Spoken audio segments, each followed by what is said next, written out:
That's a diamond plate panel right there, slides out.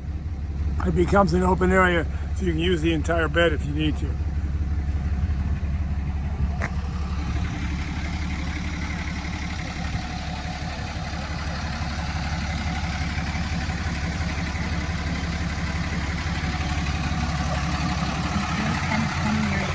This show is for you.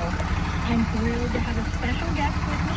Yes, folks, I finally have a chance to ask him.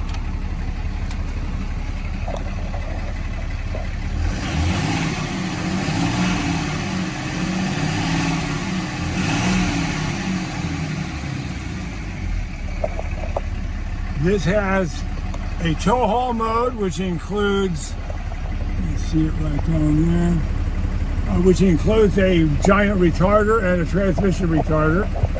And then it has an overdrive off, and then the normal, any of which gives you an exhaust retarder on a downhill. Regular headlights. Down here are the 3 switches for the incredible amount of floodlights in the back of the truck.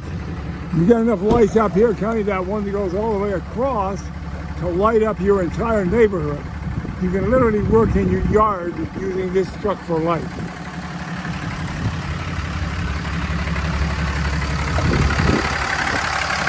Once again, big old 6.7 Dodge with new turbo, new injectors, about 20,000 miles ago, new batteries just now. This truck is ready to go anywhere.